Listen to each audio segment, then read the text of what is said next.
Boa noite, irmãos, a graça e a paz, amém? Sejam muito bem-vindos aqui na casa do Senhor. Queria te convidar para se colocar em pé, para juntos nós estarmos louvando, adorando o nosso Senhor, convidando Ele para entrar nos nossos corações, para nos encher do seu Espírito Santo, amém?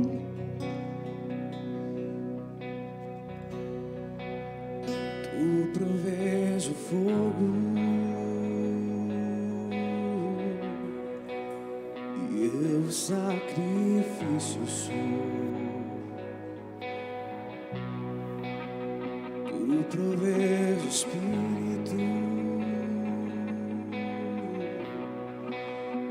me abro por inteiro. Enche-me, Deus, enche-me, Deus, enche-me, enche-me.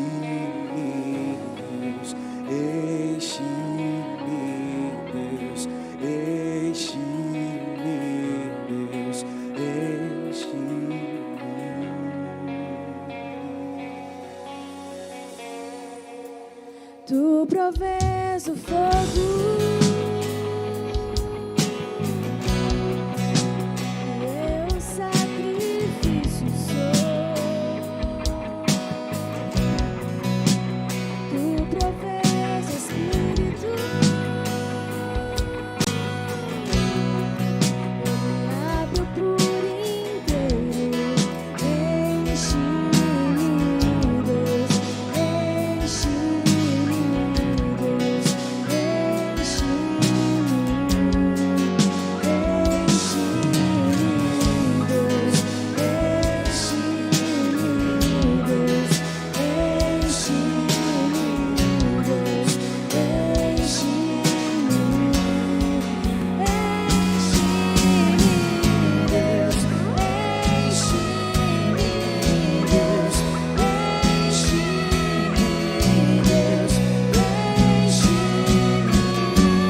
se abram os céus, que o teu reino vem. Nossa fé está no nosso Deus, que se abram os céus, que o teu reino vem. Nossa fé está no nosso Deus, que se abram os céus, que o teu reino vem. Nossa fé está no nosso Deus, que os céus fechados se abram, teu reino venha mover. A nossa fé e esperança estão em Deus, grande Deus. Que os céus fechados se abram, teu reino venha mover. A nossa fé e esperança estão em Deus, grande Deus.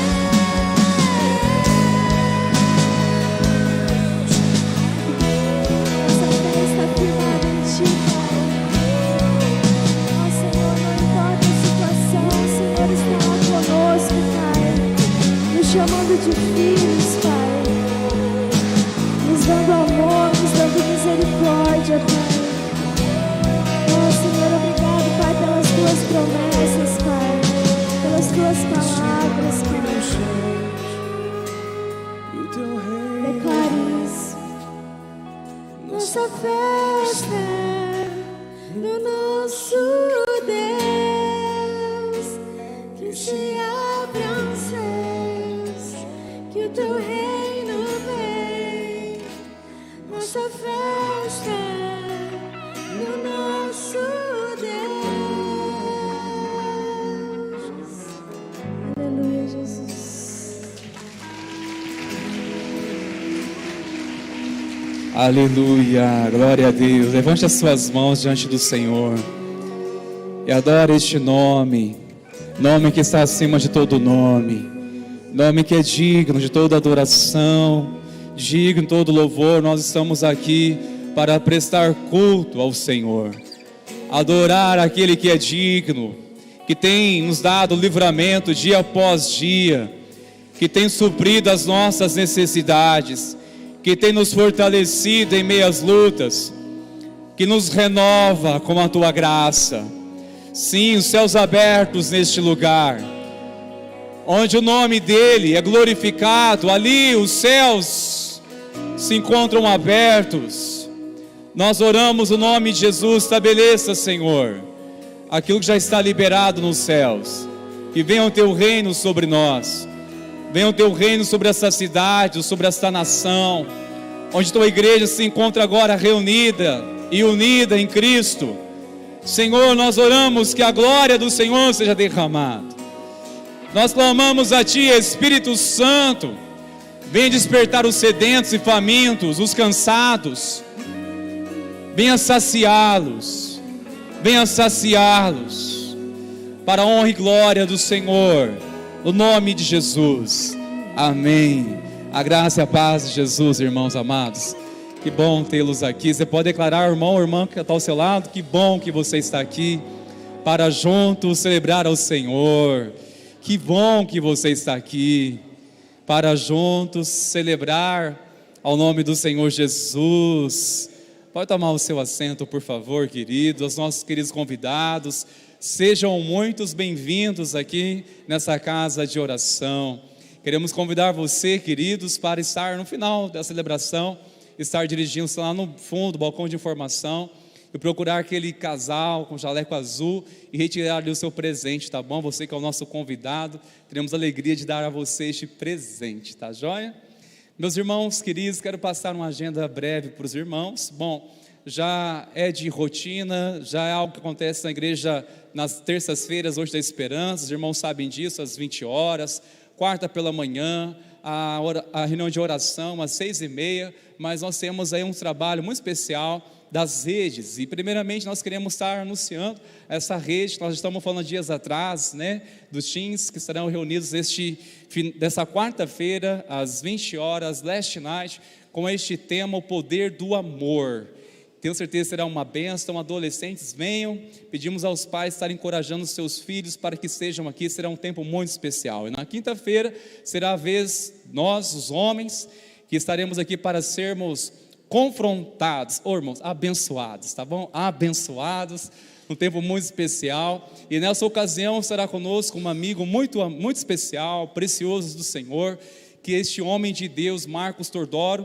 Ele tem um trabalho muito lindo, além do seu trabalho militar, mas tem um ministério muito abençoador, e eu tenho certeza que ele vai ser um canal de Deus para falar ao coração de cada um de nós. Por isso, homens, é o nosso encontro aqui, quinta-feira às 20 horas, venha e traga mais um com você, tá joia? Sexta-feira, irmãos, nós teremos aqui nosso tempo especial de vigília, é aberto para toda a igreja, às 22 horas, teremos um tempo aqui muito especial, de oração, de vigília, e a igreja está sendo convocada, para juntos estarmos adorando e buscando ao Senhor. Por falar em convocação, nós estamos nos preparando também para a nossa jornada de 21 dias, de oração e jejum, com este tema, arrependimento. Você que deseja participar, mande uma mensagem, envie uma mensagem para o WhatsApp da igreja, com a palavra jejum, para que possamos cadastrar você nessa lista de que nós iremos todas as manhãs enviar um devocional, para que você possa estar acompanhando, sendo ministrado, e será um tempo muito especial durante o mês de julho, onde todas as sextas-feiras nós teremos também aqui um tempo de vigílias, tá bom? Então se programe. Julho é um mês, nós vamos estar mergulhando com as águas mais profundas, vamos ser mais intensos, vamos buscar ao Senhor. Está vindo uma frente fria, mas isso não pode esfriar nossa fé, amém, queridos? Vai esfriar mais nossa fé? Jamais, em nome de Jesus, amém, irmãos? Para isso, vamos orar, vamos estar juntos, vamos jejuar, buscar a presença do Senhor. No próximo domingo nós iremos trazer uma palavra mais direcionada sobre o jejum, tá certo? Bom, e por fim nós temos nosso bazar, que já está aí, dia 8 de julho, nós convidamos os irmãos para nos ajudar com uma divulgação, tá bom? Nos ajude a divulgar. Será no sábado, tá? Dia 8, a partir das 7h30 da manhã até as 15h30. Nos ajude divulgando. Tenho certeza que será um tempo muito abençoador e especial, como tem sido para a nossa comunidade. Quero chamar os irmãos a tocar de pé, por favor, meus irmãos. Nós vamos nessa hora devolver nossos dízimos e ofertas, fazer isso sempre com alegria, com gratidão. E quero também lembrar os pais que no próximo domingo, ao saber domingo de ceia, se no primeiro domingo do mês, nós também teremos aqui a oportunidade das crianças estarem trazendo o cofrinho missionário, tá bom? Elas estão aprendendo e nós estamos desenvolvendo essa cultura aqui na igreja, das crianças estarem investindo em missões, dos missionários. Então neste domingo nós também teremos a oportunidade para as crianças estarem trazendo seu cofrinho missionário. Você que nos visita, por favor, fique à vontade com relação a este princípio. É uma prática que nós fazemos isso com muita tranquilidade, mas o que você sentir no seu coração de participar, ofertando seu coração, faça isso sempre com uma alegria. Enquanto louvarmos ao Senhor com essa canção, os irmãos podem estar saindo do seu lugar e trazendo aqui à frente a sua oferta, seu dízimo, como uma forma de louvor ao Senhor. Amém, meus irmãos?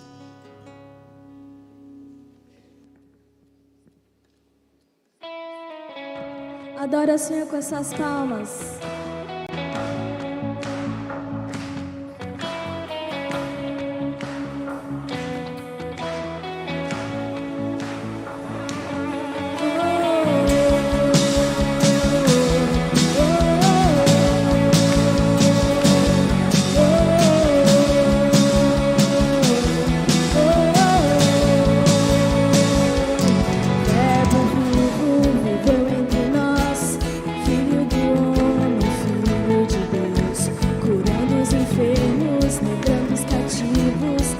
Chegado o reino de Deus, foi humilhado, crucificado, tão rejeitado pelos seus, ressuscitado, glorificado, o inferno e a morte venceu. E agora, quem dizem que tu és? O profeta, um agitador qualquer. Teu Espírito me revela quem tu és.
ungido de Deus.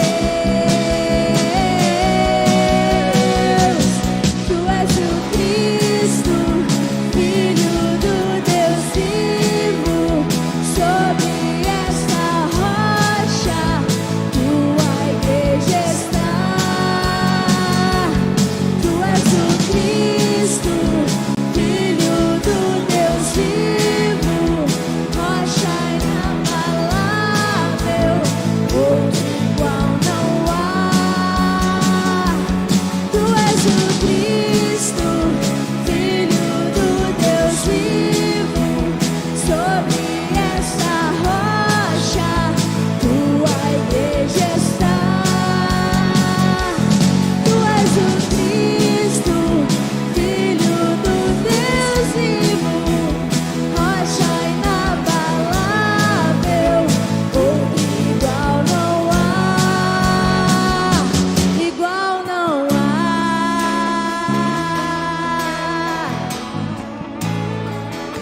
Igual não há.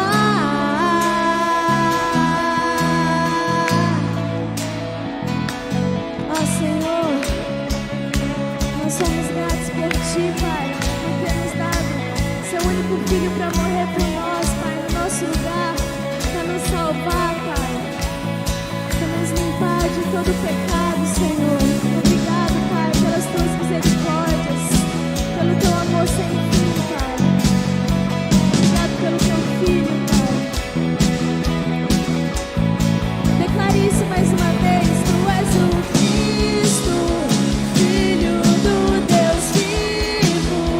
Sobre esta rocha, tua igreja está. Tu és o Cristo, Filho do Deus vivo, rocha inabalável, outro igual não há, igual não há. Aleluia, Jesus. Aleluia.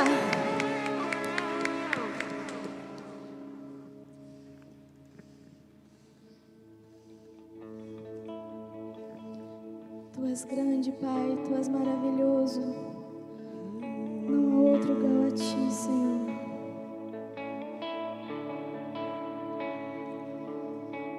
Grande é o Senhor e muito digno de louvor. Na cidade do nosso Deus, seu santo monte, alegria de toda a terra.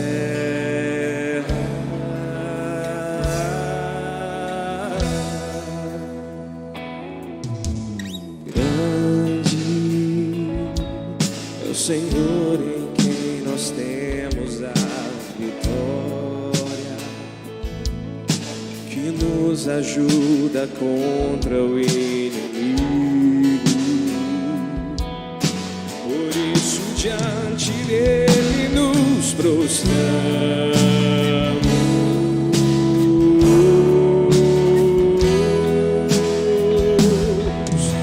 Queremos o teu nome engrandecer e agradecer-te por tudo em nossas vidas. Confiamos em teu infinito amor, pois só tu és o Deus eterno sobre toda a terra e céu.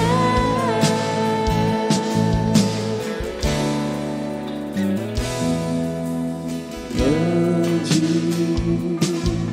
é o Senhor em quem nós temos a vitória, que nos ajuda contra o inimigo. Por isso diante dele nos prostramos.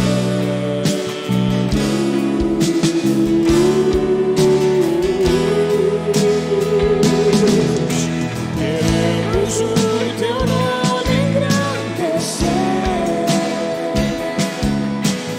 e agradecer-te por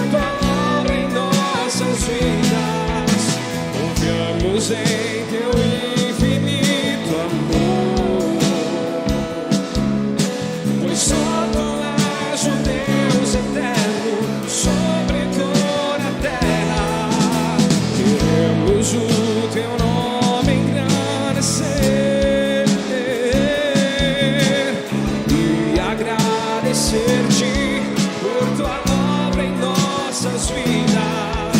Confiamos em teu infinito amor, pois só tu és o Deus eterno sobre toda a terra e céu. Vamos declarar uma última vez como um grande coral. Queremos o teu nome engrandecer e agradecer-te por tua obra em nossas vidas. Confiamos em teu infinito amor, pois só tu és o Deus eterno sobre. Só tu és. Pois só tu és o Deus eterno sobre. Pois só tu és. Pois só tu és o Deus eterno sobre toda a terra e também e céu.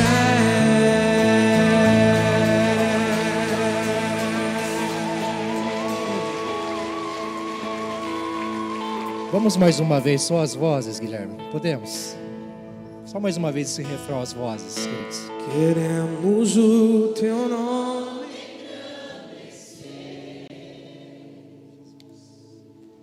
e agradecer-te por tua obra em nossas vidas. Confiamos em teu infinito amor.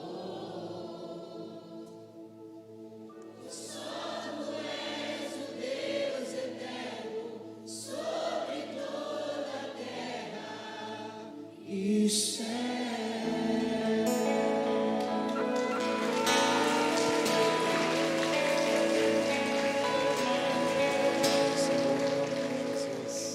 Aleluia, queridos. Glória a Deus. Pode se assentar. Como é bom adorar o Senhor com liberdade. Como é bom poder expressar a grandeza, a glória, a majestade dele, não é? Aleluia. Que bom, queridos, que você está aqui. Que bom que estamos aqui nessa noite. Meus queridos irmãos do louvor, obrigado por nos conduzir nesse momento tão gostoso de adoração ao Senhor. Vocês estão bem? Estão na graça e na paz do Senhor Jesus?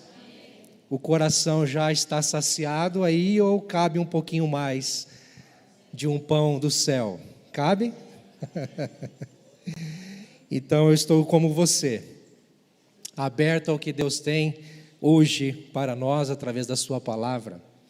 E antes de nós começarmos, eu quero convidar você à oração, fechar os seus olhos e abrir o seu coração, ou um pouquinho mais, e buscar ao Senhor comigo nesse momento. Pai, nós estamos aqui, Senhor Deus, como um só corpo, numa só fé, numa só esperança, num só propósito, como teus filhos amados, como discípulos de Jesus Cristo, Senhor, como templos do Teu Espírito.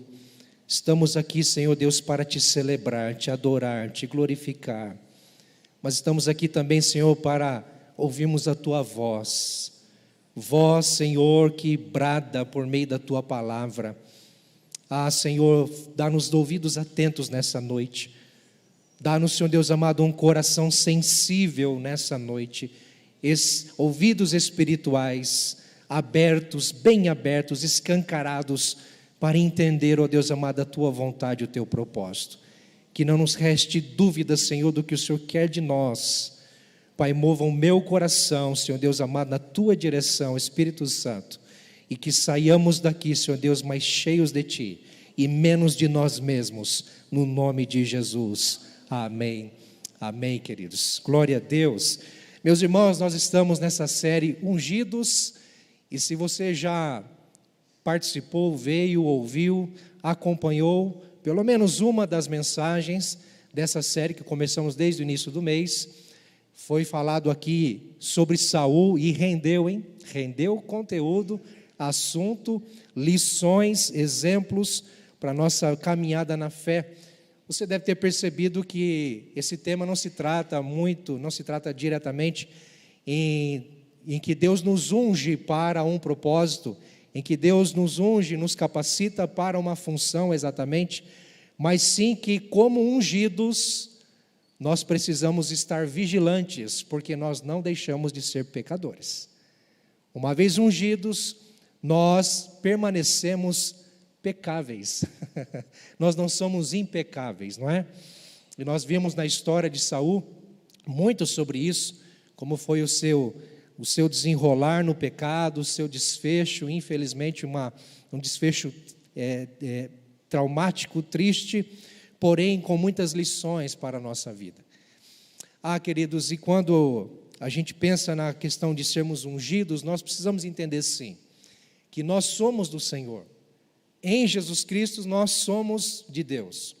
Nós somos separados, escolhidos para ser dele. E sendo dele, vivermos para o louvor da sua glória. Exercer um ministério, ter uma função na igreja, isso é apenas um detalhe. Mas o fato é que todos nós fomos ungidos pelo Espírito Santo, ou com o Espírito Santo, quando nascemos de novo, não é verdade? Então nós temos um propósito de vida. Nós temos um objetivo na vida, que é servir ao Senhor, viver na sua presença e para a sua glória. Amém, queridos? Então é nesse sentido que a gente está trabalhando essa série. Mas eu queria chamar você à reflexão, perguntando o seguinte: o que acontece quando não fazemos o que fomos chamados a fazer? O que acontece quando nós temos um chamado, mas nós não correspondemos a esse chamado? Eu não vou responder isso agora, tá? Mas outra pergunta para nos instigar à reflexão é: o que acontece quando estamos no lugar errado, na hora errada? Já ouviu essa expressão? Fulano estava na hora errada, no lugar errado, e fazendo a coisa errada. Por vezes a gente pode estar no lugar errado, na hora errada, mas fazendo a coisa certa. Ou às vezes a gente pode estar no lugar certo, mas na hora errada e fazendo a coisa certa, e assim vai. Mas e quando estamos no lugar errado e na hora errada e fazendo a coisa errada? Aí pega. Aí é perigoso, não é? E quando nós entendemos que temos um chamado de Deus, temos uma vocação em Cristo, temos um propósito de vida, e não correspondemos a isso, e aí nos pegamos ou nos vemos no lugar errado, na hora errada, queridos, aí corremos um risco. E sabe, o que acontece quando estamos à toa, desocupados, quando não estamos comprometidos com nada, quando não estamos desenvolvendo nenhuma tarefa, quando estamos à toa, sossegados demais, ociosos. Isso é perigoso, queridos, perigoso. Essas perguntas são reflexivas para nos fazer entender que, mesmo ungidos, mesmo sendo ungidos do Senhor, nós corremos riscos. Esse é o título dessa noite. Ungido, correndo risco. Sim, porque o fato de ser ungido não nos priva de riscos, não nos torna impecáveis, não é verdade? Então nós vamos trabalhar essa ideia com base na vida de Davi, ou mais especificamente, numa situação muito delicada que provavelmente ele não gostaria que tivesse acontecido e que depois, com certeza, deveria ou desejou ter apagado da sua história: o seu adultério. Isso está registrado lá segundo livro de Samuel, no capítulo 11. Vamos ler no primeiro versículo em diante. 2 Samuel, capítulo 11.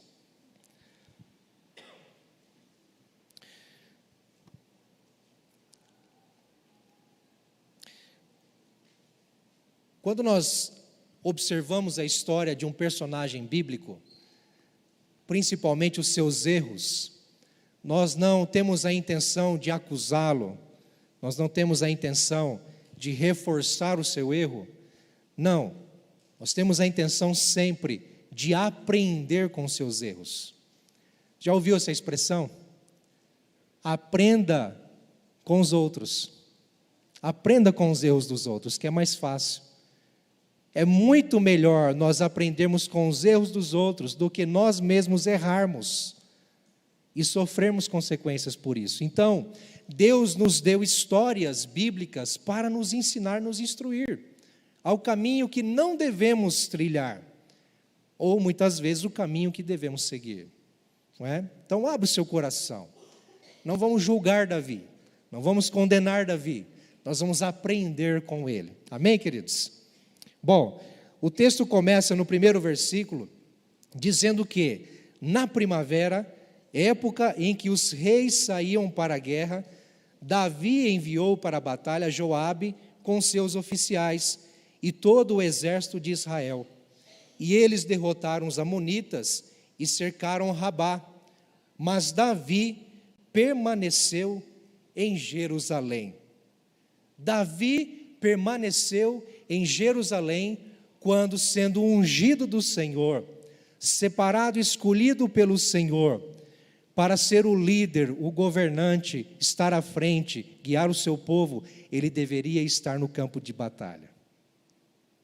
Tudo começou, toda a tragédia, todo o pecado na vida de Davi começou pelo fato de ele estar no lugar errado, na hora errada, e com um propósito errado também, que a gente vai ver adiante. Era para ele estar na guerra, e sabe onde ele estava? Ocioso na sua casa, de boa, bem sossegadinho. E sabe, a ociosidade, meus queridos, é igual à vulnerabilidade. Grave isso.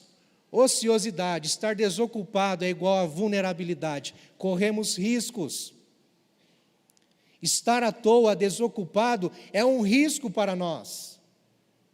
Risco de cairmos no engano, no pecado, no erro. Risco de ouvirmos vozes que não a voz do Senhor. E é tão interessante que, se você observar na Bíblia, homens e mulheres que foram chamados por Deus para um grande propósito, não eram homens e mulheres desocupados. Eram homens e mulheres que estavam trabalhando. E em estar trabalhando, Deus os chama para uma obra. O próprio Davi é um exemplo. Ele foi pastor de ovelhas. Estava no campo cuidando das ovelhas do seu pai, quando Samuel é enviado por Deus para ir até ele, até a casa do seu pai Jessé, e ali ungí-lo rei, ainda adolescente. Ele não estava desocupado, mas aqui nessa história, já como rei, já ungido, já como rei, tendo uma grande missão, um grande propósito na sua vida, a vontade de Deus revelada, a orientação de Deus bem expressa, bem detalhada para ele, ao invés de ele estar ocupado na guerra, com seu exército, com seu povo, ele está ocioso em casa, queridos, e aqui em casa, ocioso, ele corre risco, é ou não é? E sabe, olha que o desocupado, meus irmãos, ele se arrisca a ser um culpado. O desocupado se arrisca a ser um culpado. Obrigado, meu querido. Justamente pelo fato de estar com o seu coração bem tranquilo, com a sua mente. Já ouviram aquela expressão, mente vazia, oficina do? É apenas um jargão, né, que a gente usa. Mas pode nos dar, sim, lições e entender que desocupados à toa, queridos, é um risco. Então, a história de Davi nos ensina que nós precisamos estar vigilantes, termos cuidado com a nossa vida, não estarmos à toa, em vão, desocupados, porque nós corremos o risco de, em sermos desocupados, chegarmos a sermos culpados de um pecado, de um erro e de um engano. Não é? Bom, o texto continua dizendo no versículo 2, meus irmãos, que numa tarde, Davi levantou-se da cama e foi passear pelo terraço do palácio. Do terraço, viu uma mulher muito bonita tomando banho e mandou alguém procurar saber quem era ela. Disseram-lhe, é Batseba, filha de Eliã e mulher de Urias o hitita. Davi mandou que a trouxessem e se deitou com ela, que havia acabado de se purificar da impureza da sua menstruação. Depois voltou para casa. A mulher engravidou e mandou um recado a Davi, dizendo que estava grávida. Queridos, Davi, em primeiro lugar, o pecado dele não começou aqui. O pecado de Davi não começou no vislumbre, no desejo por uma mulher casada. O pecado de Davi começou no fato de não ter obedecido a Deus em ter ido para a guerra junto com o seu exército. Davi foi separado e ungido para estar lá. Mas ao invés disso, aonde ele estava? No lugar errado, na hora errada, com propósitos errados.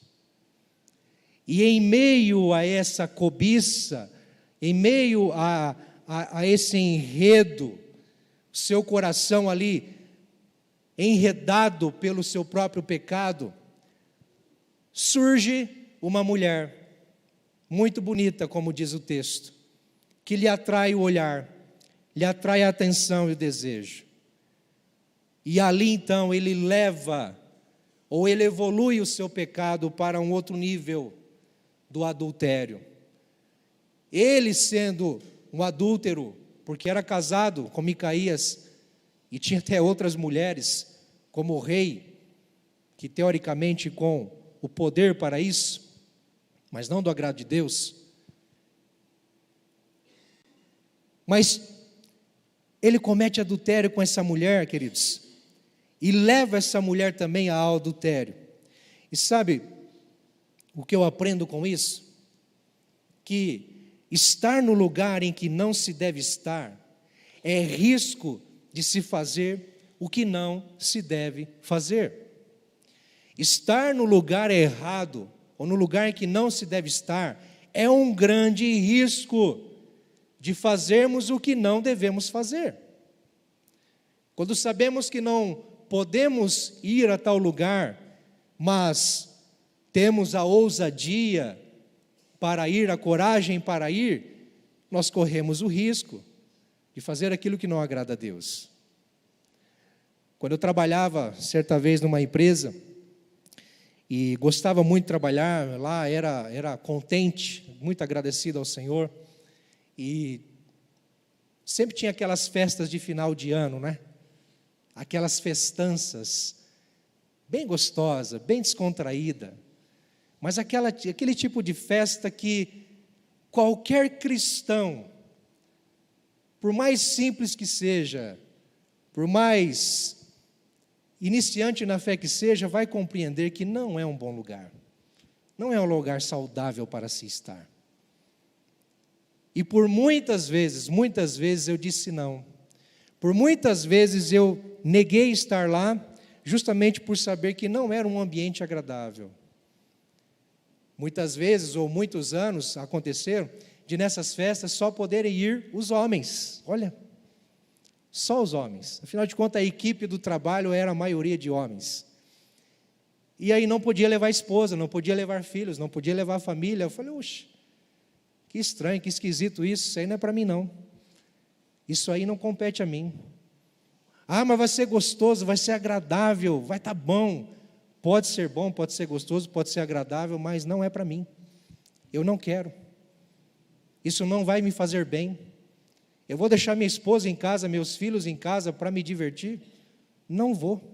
Não é para mim. Sabe, queridos, nós temos inúmeras ocasiões nas nossas vidas em que nós nos encontramos nessa situação. Recebemos oportunidades, convites para estar onde não devemos estar, e quando vamos, se aceitamos, corremos o risco e certamente vamos fazer aquilo que não devemos fazer. Então, para evitar qualquer sofrimento, qualquer peso, qualquer consequência, queridos, feche a porta do coração. Fecha-se para isso. Por exemplo, quem tem uma certa dificuldade com bebida, e até está lutando contra, mas é convidado para um churrasco, é convidado para uma festa, aceita o convite, não, eu vou, mas eu não vou tomar nenhuma. Queridos, não corra esse risco.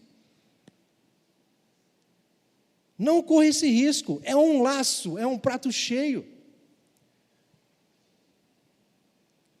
Nós estamos diante de um mundo que está nos observando e tenta nos enredar. E sabe como diz, por exemplo, o apóstolo Pedro, lá na sua primeira carta, no capítulo 5, olha o que ele diz, no versículo 8: estejam alertas e vigiem. O diabo, inimigo de vocês, anda ao redor como leão, rugindo e procurando a quem possa devorar. Resistam-lhe, permanecendo firmes na fé. E aí a gente vem para a história de Davi e vê que um homem guerreiro, valente, combatente, sábio, cheio do Espírito Santo. Ele foi ungido na adolescência, depois foi ungido 2 vezes para ser rei de Israel diretamente e rei de Judá diretamente. Mas lá na adolescência, lá em 1 Samuel 6, diz que ao ser ungido, o Espírito de Deus veio sobre ele. Ele foi cheio do Espírito Santo.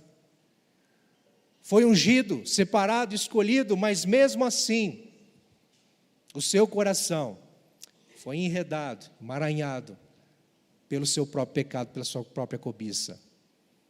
Ao ponto de tomar a decisão de ficar em casa, à tarde, numa tarde, levantar da cama, quando os seus soldados, o Joabe, o seu comandante do exército, os seus soldados, no campo de batalha, arriscando a própria vida por ele, ele está lá, belo e bonito, deitado em berço esplêndido, numa tarde, e ali, ele cai na armadilha que o inimigo preparou para ele. Davi pecou e foi responsável pelo seu próprio pecado, mas aqui certamente o inimigo o enlaçou. E sabe, queridos, olha o que Tiago diz no seu livro: cada um, porém, é tentado pelo próprio mau desejo, sendo por este arrastado e seduzido. Então esse desejo, tendo-os concebido, dá à luz o pecado, e o pecado, após ter se consumado, gera a morte. Gera a morte. É isso que aconteceu com Davi, e que acontece com todos nós quando pecamos deliberadamente, quando pecamos responsavelmente, no sentido de sermos responsáveis, de desejarmos e levarmos a cabo. O pecado gera morte em nós, e essa morte, nós podemos caracterizar ela como a separação de Deus, o afastamento de Deus, o distanciamento de Deus. Lembram de Adão e Eva? Quando lá no Jardim do Éden desobedeceram a Deus, e qual foi a consequência, a condenação? A morte eterna. Foram expulsos do Jardim do Éden, e além de terem sido expulsos, eles não tiveram mais acesso ao caminho da vida, o caminho da árvore da vida, porque lá em Gênesis 3, no último versículo vai dizer que Deus colocou querubins e uma espada flamejante que cercava, guardava o caminho, o acesso para a árvore da vida. Adão e Eva nunca teriam acesso, nunca teriam chegado, nunca teriam de volta essa comunhão com Deus, não fosse o caminho, a verdade e a vida ter se revelado que é Jesus. O pecado gera morte. E se a gente procurar entender, mas o que levou Davi ao ponto de tamanho pecado? Não ir para a guerra, ficar em casa, ocioso, cobiçar uma mulher, e não só cobiçar, mas deitar-se com ela, sabendo quem ela era, sabendo que era casada, e ele sendo casado também. Queridos, certamente o coração de Davi, naquele momento, estava já distanciado do Senhor, distante do Senhor. Isso é um perigo. Nós precisamos ter um olhar atento para o nosso coração. Quando nós estamos ociosos, desocupados, nós corremos o risco de ouvir não a voz de Deus, mas a voz do nosso coração. E como é o nosso coração, queridos? Nosso coração é enganoso. Nosso coração é enganoso. Se nós ouvirmos a voz do nosso coração, nós vamos pecar. O mundo prega isso, né? Ouça a voz do coração, siga o teu coração. Foi isso que Davi fez. E ao fazer isso, ele cometeu a pior besteira da sua vida.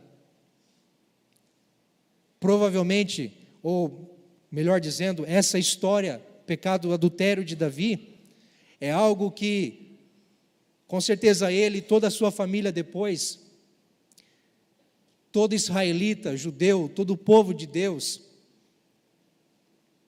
gostaria de não ter acontecido, porque é uma mancha na história, é uma mancha. Imagine quando a gente lembra de uma pessoa proeminente, na iminência, com influência, com autoridade, bem vista, bem quista, enfim, uma pessoa que a gente confia, e sempre ter que olhar para ela e lembrar que um dia, ela caiu, um dia, ela cometeu um grande pecado. Ah, queridos, que nós não venhamos a ter essa mancha na nossa história, que venhamos aprender com Davi e não nos deixar levar pelo nosso coração, porque o nosso coração é enganoso, e quando nós demos lado para ele, o pecado é gerado, e o pecado quando é gerado, quando ele é consumado, ele gera morte, queridos.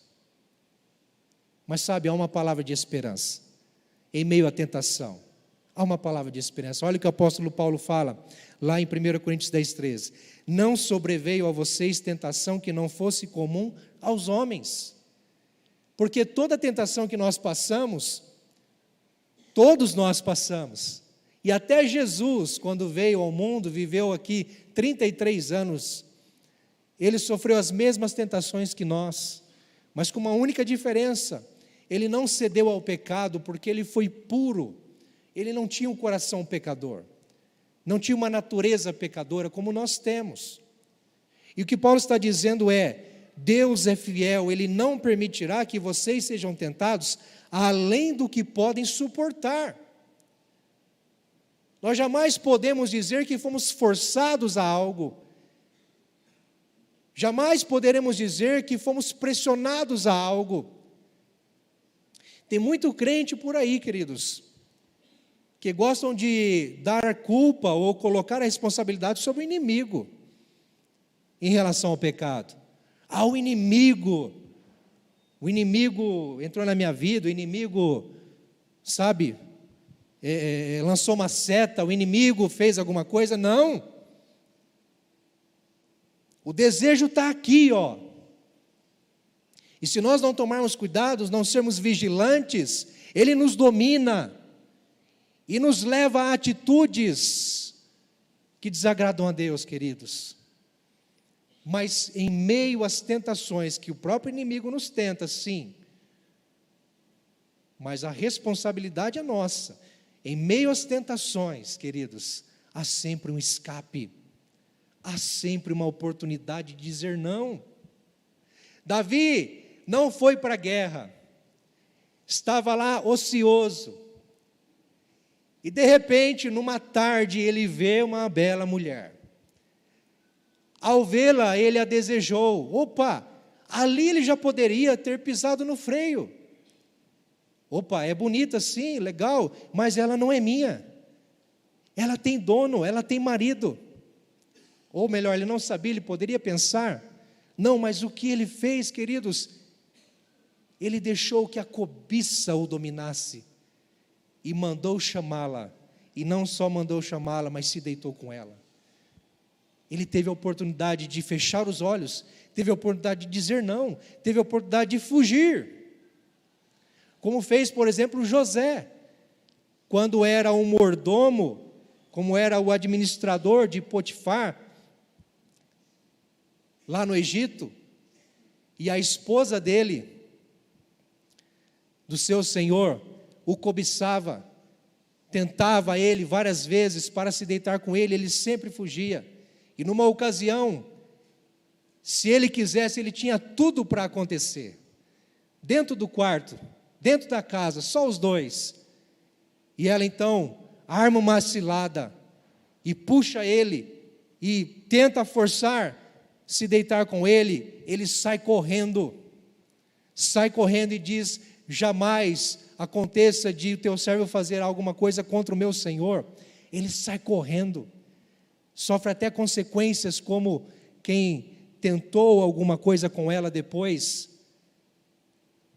Davi poderia ter feito isso e não fez, queridos. Nós temos essa oportunidade todos os dias. Quando o pecado ou a tentação vem sorrateiramente tentar nos desestruturar, nos tirar do caminho, nos tirar da visão, queridos, roubar aquilo que Deus nos deu, nós temos a oportunidade, pelo escape que Deus nos dá, de dizermos não, não. Nós precisamos aprender, queridos, com Davi. Mas o texto continua dizendo, em 2 Samuel, capítulo 11, no versículo 6, que em face disso, por quê? Vou explicar. Davi se deitou com Batseba e engravidou. O texto frisa lá, que no versículo 2, que ela estava no seu período pós-menstruação. E aí vai dizer que depois ela descobriu que estava grávida e enviou um mensageiro para dizer a Davi: olha, estou grávida. E agora? Jogou a responsabilidade para Davi. E agora, Davi, o que fazer? Sabe, eu fico pensando, quanto tempo Davi teve para se arrepender? Quanto tempo Davi teve para confessar o pecado e para voltar aos pés do Senhor? Porque quando ele viu aquela mulher no terraço, ele mandou chamá-la. Veio, se deitou, ela foi embora. Quanto tempo depois leva para saber que fica grávida, queridos? Quanto tempo mais ou menos a gente fica sabendo que alguém está grávido? Uma mulher está grávida? 1 mês? 2 meses? 3 meses? Hoje a informação e os sinais estão mais evidentes, não é? Acredito que entre 2 meses, vamos pensar assim, 2 meses? Ok. 1 a 2 meses, então, pronto. 1 a 2 meses para Davi ficar sabendo que ela estava grávida. Até então ele estava de boa, quietinho, ocultando o seu pecado. Mas quando a notícia chegou de que ela estava grávida, aí ele teve que tomar uma atitude. Agora eu preciso fazer alguma coisa. Só que ele não teve a responsabilidade de lidar com o seu pecado, no sentido de se arrepender, no sentido de consertar as coisas, não. Ele tentou encobrir o seu pecado. E em tentando encobrir o seu pecado, olha, o texto diz: em face disso, Davi mandou esta mensagem a Joabe: envia-me Urias o hitita.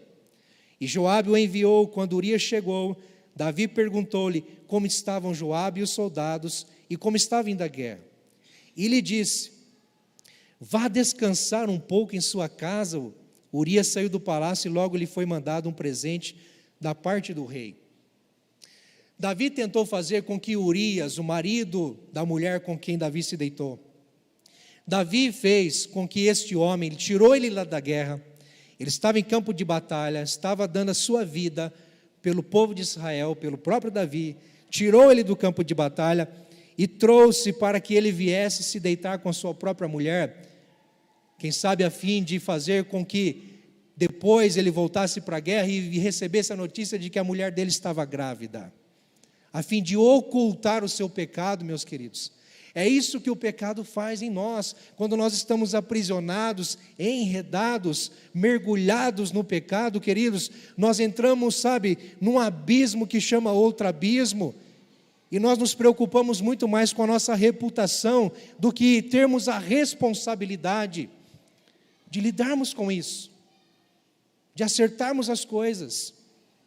E foi isso que Davi fez. O versículo 9 continua dizendo: mas Urias dormiu na entrada do palácio, onde dormiam os guardas de seu senhor, e não foi para casa. Quando informaram a Davi que Urias não tinha ido para casa, ele lhe perguntou: depois da viagem que você fez, por que não foi para casa? E há uma outra ocasião ainda que Davi tenta embriagá-lo, ou embriaga ele, força ele para que ele vá para casa. Davi está preocupado com a sua reputação. Mas esse homem é íntegro, esse homem é um homem de Deus, esse homem é fiel, esse homem tem caráter. Urias, queridos, não era nem judeu, não era israelita, Urias era hitita, era de uma outra dinastia, era um outro povo, estava servindo a Israel, fazia parte do exército, e ele foi muito mais temente ao Senhor do que o próprio rei ungido, a ponto de a resposta de Urias para Davi ser uma censura direta para ele, censura para o seu pecado. Urias respondeu: a arca e os homens de Israel e de Judá repousaram em tendas. O meu senhor Joabe e os seus soldados estão acampados ao ar livre. Como poderia eu ir para casa comer, beber e deitar-me com a minha mulher? Juro por teu nome e por tua vida que não farei uma coisa dessas, queridos. Urias está dizendo para Davi: Davi, rei Davi, nós estamos numa campanha militar, numa batalha, estamos num grande propósito, Deus está lá conosco, porque a presença de Deus era representada pela arca, e toda vez que o exército de Israel empreendia uma campanha militar, a arca ia acompanhando eles, os levitas levavam a arca como um sinal da presença de Deus, da proteção de Deus, da bênção de Deus naquela campanha militar. Era para o rei ungido estar lá, guiando o povo, e Urias, como que numa censura a Davi: meu senhor, o meu senhor Joabe, meus companheiros, meus soldados, está todo mundo lá, Deus está lá, e eu vou aqui perder tempo comendo e bebendo, me divertindo? Jamais, jamais. Mesmo assim, Davi não teve a responsabilidade de assumir a sua culpa e de se arrepender. Sabe o que diz no versículo 14? Que de manhã Davi enviou uma carta a Joabe, por meio do próprio Urias, e nela escreveu: ponha Urias na linha de frente, e deixe-o onde o combate estiver mais violento, para que seja ferido e morra. Ah, meus queridos irmãos, olha a que ponto chegou Davi, a ponto de ter a sua reputação, a despeito da sua responsabilidade, levando e ocultando o seu pecado, queridos. Pecado gera morte. Com essa história de Davi eu consigo entender o seguinte, vamos resumir numa frase: é melhor ir para o campo de batalha, estar ocupado e morrer por uma causa, do que estar à toa, desocupado, ocioso e ser a causa de uma morte. É melhor sermos ou morrermos por uma causa, do que sermos a causa de uma morte, queridos. Davi não teria pecado como pecou se ele estivesse no campo de batalha, se ele estivesse no propósito ao qual Deus o chamou, se ele estivesse cumprindo a sua missão. Quando deixamos de cumprir a missão de Deus que Ele nos encarregou, estamos vulneráveis, queridos. E aí nós corremos o risco do pecado nos cegar, do pecado, queridos, nos trazer frieza espiritual, porque Davi foi frio e calculista, a ponto de manter e ocultar o seu pecado, e levar este homem a morrer. Frieza espiritual, e o pecado revela a maldade no nosso coração. Ah, meus irmãos, nós precisamos ser vigilantes, atentos, alertas. E qualquer sinal de tentação, qualquer sinal de um mau desejo, de uma cobiça, qualquer sinal do pecado em nossa vida, nós precisamos ser sábios, diligentes e cortar o mal pela raiz, antes que sejamos enredados, aprisionados e mergulhemos numa desolação cruel, ferrenha, que nos leva sempre à morte, ao distanciamento do Senhor. E outras pessoas são também infligidas ou afligidas pelas consequências, queridos. Ungidos, mas correndo risco.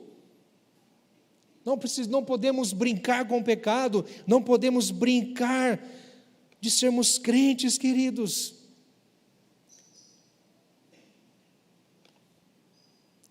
O pecado, ele nos cega, ele nos aprisiona, ele gera esfrieza espiritual e revela a maldade do nosso coração, até que sejamos confrontados pela palavra do Senhor. Até que sejamos confrontados pela palavra do Senhor. E sabe, eu vou dizer uma coisa para você. Davi teve a oportunidade, todos os dias, desde o momento em que ele pecou com Batseba, ele teve a oportunidade de se arrepender, de orar a Deus. Era rei ungido, ele poderia falar com Deus a qualquer momento. Ele não precisava da arca, não. Ele tinha um tete-a-tete, intimidade com Deus. Ele poderia ter se arrependido, poderia ter buscado o profeta e confessado o seu pecado. Mas ele foi firme, seguro em si mesmo, ocultando essa mancha, esse deslize, ocultando essa sujeira no seu coração, até que Deus, em sua infinita graça e misericórdia, para restaurar o coração de um pecador, levanta um homem de Deus chamado Natã, profeta, que vai até ele, conta uma história e diz: Davi, você é a pessoa que cometeu tamanha atrocidade, você pecou contra o Senhor. Olha o que Natã diz: por que você desprezou a palavra do Senhor, fazendo o que ele reprova? Você matou Urias o hitita com a espada dos amonitas e ficou com a mulher dele, por isso a espada nunca se afastará de sua família. Pois você me desprezou e tomou a mulher de Urias o hitita para ser sua mulher, queridos. Davi foi confrontado pela palavra de Deus. O pecado reinou no coração dele até aqui. O pecado foi predominante no coração de Davi até ele ser confrontado pela palavra do Senhor. E após ser confrontado pela palavra do Senhor, olha a resposta dele. Então Davi disse a Natã: pequei contra o Senhor. E Natã respondeu: o Senhor perdoou o seu pecado. Porém, o menino morrerá. Porque depois que Urias morreu no campo de batalha, Davi tomou Batseba como mulher e assumiu o filho para si. Parece que é bonito, né? Olha que responsabilidade, que hombridade. Ele assumiu a mulher, da qual fez um filho. Assumiu o filho, que bonito. Mas isso nada mais foi do que consumar mais ainda o pecado. Porque houve uma mancha aí. Toda pessoa é preciosa aos olhos do Senhor. Essa criança, fruto de um adultério, não tinha uma identidade de fruto de adultério. Não precisaria ter. A sentença sobre Davi foi difícil, pesada. Podemos entender que foi uma consequência pelo seu pecado. A espada jamais sairá da sua família. Ele teve que fugir de Absalão, seu próprio filho, que fez uma lambança no seu reino. Fez sujeira, fez coisa feia, desonrando, humilhando, envergonhando o pai, bagunçando com tudo. Mas sabe, queridos, houve uma questão na vida de Davi, que apesar do pecado, apesar da sua maldade, ele foi um homem segundo o coração de Deus. E nós aprendemos com ele que ser ungido não é ser protegido, queridos. Quero chamar o pessoal do louvor aqui já. Pode se posicionar, meus irmãos. Ser ungido não é ser protegido. Mas sabe, há perdão para um pecador que se arrepende. Há perdão para um pecador arrependido, queridos. Porque ao ser confrontado pela palavra de Deus, Davi não demorou em abrir o seu coração. De fato eu pequei contra o Senhor. De fato eu estava aprisionado, cego, frio. Me deixei dominar pela maldade. Pequei.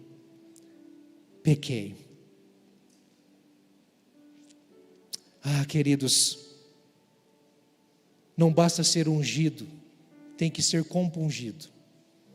Sabe o que é ser compungido? É ser contrito, arrependido. O que toca o coração de Deus não é a unção de Deus em nós. O que toca o coração de Deus é a nossa contrição, é o nosso arrependimento, é o nosso coração sem cera, ou melhor, Deus, é o nosso coração sensível. O que toca o coração de Deus é nos quebrantarmos na sua presença. É isso que importa. Porque vamos pecar, vamos. A história de Davi, este fato simplesmente mostra que nós somos assim. Estamos suscetíveis aos mesmos erros, estamos suscetíveis aos mesmos fracassos, às mesmas quedas, estamos. E ai de nós, se não sermos vigilantes. A história de Davi mostra que somos tão pecadores como Davi, que o coração humano é suscetível ao pecado. Não foi o Davi que pecou, mas essa história revela que todos nós corremos esse risco. Mas a diferença está se nos arrependermos. A graça, a perdão, a salvação para um coração arrependido, queridos. Como o próprio Davi, lá no Salmo 51, quando ele é confrontado por Natã, profeta Natã, ele entende que está no pecado, ele reconhece o seu erro, a sua culpa, e ele ora a Deus, pedindo perdão, ora a Deus, suplicando, clamando pelo seu favor. Entre tantas coisas que ele fala para Deus, ele entende e diz o seguinte: os sacrifícios que agradam a Deus são espírito quebrantado, um coração quebrantado e contrito a Deus não desprezarás. Não desprezarás.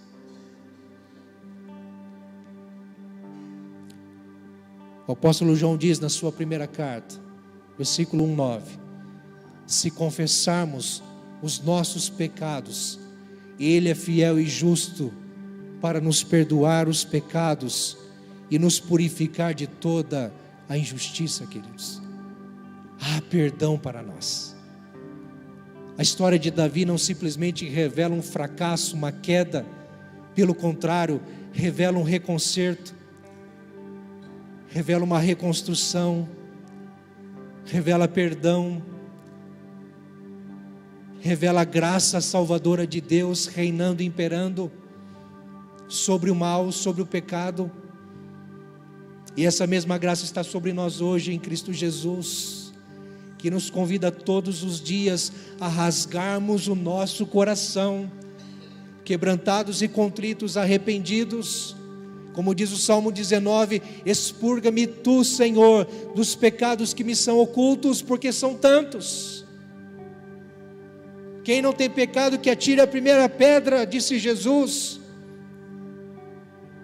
Somos pecadores, mas o que nos dá identidade não é o pecado em nós, mas sim a graça do Senhor que se revela dia a dia e nos leva ao arrependimento. Amém, queridos? Eu te convido a ficar em pé. Nós vamos cantar uma canção. Enquanto nós cantarmos essa canção, eu gostaria de chamar a reflexão.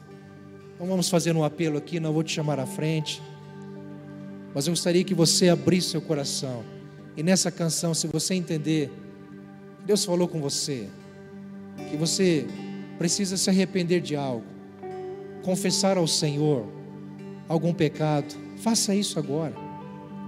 Enquanto você canta essa canção, abra o seu coração, se derrame na presença do Senhor e busque graça e misericórdia na presença dEle, porque tem. Ele não despreza um coração quebrantado e contrito. Amém, queridos?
Como não se derramar aos teus pés, sendo que ouvimos claramente a tua voz, a tua palavra, meu Senhor. Estamos conscientes, nós entendemos, Senhor, o recado do seu coração, entendemos a mensagem do Senhor para as nossas vidas, portanto, queremos verdadeiramente, Pai, manter nossos olhos em Ti. Pedimos, Espírito Santo, ajuda-nos a mantermos vigilantes, Ajuda-nos a não negociar os teus princípios. Nos dê, Espírito Santo de Deus, um santo desconforto, para que nós jamais venhamos desviar da tua vontade. E se assim acontecer, que sejamos convencidos tão logo a voltar para o lugar que jamais deveríamos ter saído, que é no centro da tua vontade. Ajuda-nos, Senhor, nos dê graça, pedimos a tua misericórdia. Compreendemos, Deus, que por mais a história deste homem, por mais que tenha um ato indigno, não anula toda a história digna, Senhor. O Senhor restaura. E nós oramos agora, Pai, aos nossos irmãos que estão se derramando na tua presença, pedindo perdão, pedindo misericórdia. Em nome de Jesus, receba o perdão do Senhor, receba a graça de Jesus, que o sangue de Jesus te limpa, te purifique, seja lavado, redimido pelo Senhor. Que a graça do Senhor seja sobre ti, que o temor do Senhor se apodere sobre o teu coração. Recebamos a bênção do Senhor, igreja. Que a graça, essa graça maravilhosa, que nos habilita a viver, que nos habilita a Cristo obedecer. Sim, essa graça maravilhosa do nosso Senhor Jesus e o amor do nosso Deus, o nosso Pai, e a comunhão, a unção e as consolações do Espírito Santo seja sobre ti, sobre a igreja do Senhor hoje, e que assim seja para sempre. Amém e amém. Deus abençoe, irmãos meus. Vamos na bênção, queridos.